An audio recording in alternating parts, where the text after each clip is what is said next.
Hey everybody, so I wanted to talk today a little bit about kind of what I've been reading about successful teams. I was reading this study, I was during the Cold War times when there was like this no holds bar, try to innovate and come up with new technologies, new satellites, new military equipment, new weapons and all this kind of stuff. And so it's like, we just need to move and develop new stuff. And they had all of these different groups who were working on different projects, right?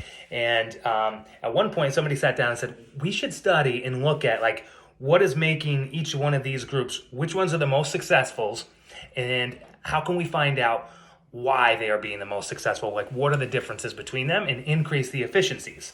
And so they studied these groups, and what they found was that for the groups that were actually successful, the most successful groups, what they could find similarities between them is that they were all high-level communicators. There was a ton of communication going back and forth within that team. That was the only difference that they could find between these groups that were successful and that were not successful. And so that was initially, they were like, oh my goodness, that's really good information, but how do we determine like which level, why certain groups are more communicative than others? Right, and they were like, are they, filled with people that are more similar? Are they, more intelligent people? Are they like, what is it? And literally, it came down to the distance of their desks away from each other. So the closer their desks were, the more communication there was between the team, even email communication, surprisingly enough, and the better off they did. And so I thought that was, a pretty cool study. Even though, the desk might have been 6 meters apart, they actually communicated more via email as well. So it wasn't just a matter of like, hey, Susie, what's going on over there?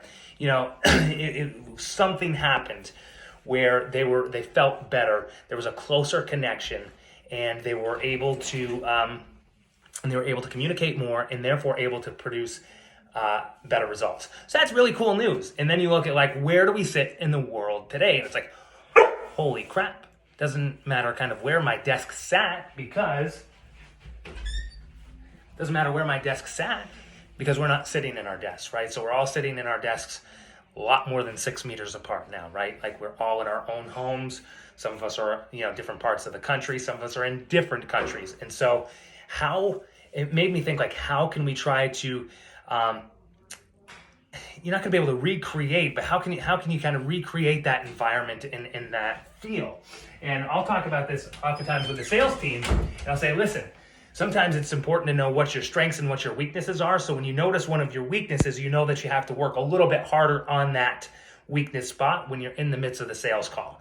You say, this isn't naturally one of my strong points, but I know I have to work harder to overcome my own, I don't want to call it shortcoming, but my own spot where I don't have as much of the skill set in. And so I think about that in terms of our communication and our current setup. Like, we can't do anything with the fact that some people are out of the country or in a different state, or in the same state, but on, the other side of town.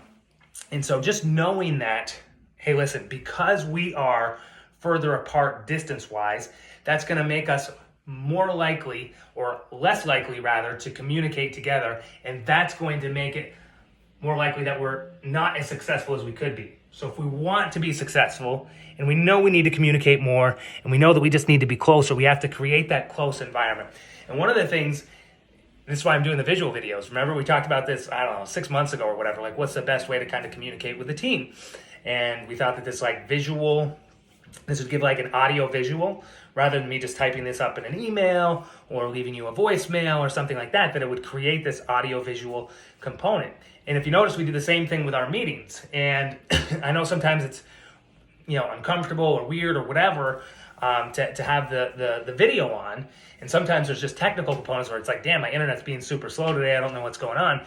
But when at all possible, we want to try to have the videos on, because having the video on creates a closeness, creates a connection that opens up communication that leads to everyone's better off success. And so, thinking kind of, going above and beyond with those sort of things, and even just the idea of communication in general, how we communicate. So it's a lot easier for me if I'm sitting next to somebody to be like, hey, Susie, pass me the eraser, or whatever it is, right? And communication tends to be a lot more informal in that nature. And one of the dangers, and we've talked about this a couple times before too, one of the dangers of now being separated by distance, not seeing each other, but taking that same form of communication. And we miss some of the niceties of like, hey, how's it going today? Hope everything's going well. And then getting into what we need, we oftentimes take those shortcuts because we are hurried or harried or whatever. But, going above and beyond to those subtleties of communication, I think is important to kind of make up for this ability that we have in this gap amongst the physical gap amongst us. So sometimes we have to go kind of above and beyond in creating this like the safe and welcoming environment for communication across the board. So that's one of the things that I want to continually try to work on myself. I'll raise my hand first. I'm not always good with this, and as a team, to continue to work to improve communication. I know that's why we have the Skype channel, and there's always a balance to things, right? Like we talk about the Skype channel sometimes of like, sometimes there's just so much, going on and through there. So again, we create that not so that people have to like have a heart attack because a Skype beeped and like, oh my God, I need to hurry up and get to that. But it does, I think it works for me to feel a closer connection to everybody that's kind of working on the team, as opposed to us all being on our own silos, right? We don't all operate within our own silos. It's good to kind of like see and interact with each other. And, sometimes it takes a little bit more time and effort to kind of get into those levels of communication. So just kind of wrap it up. I think, this business amongst each other and amongst our clients is all about relationships. One of the most important things to relationships is communication. And so making sure that we keep those lines of communication open and taking those next steps to be able to help foster the closeness. And again, I'm not saying, I'm putting this video out here because we have a problem and we need to fix it. Like, don't take this video as that.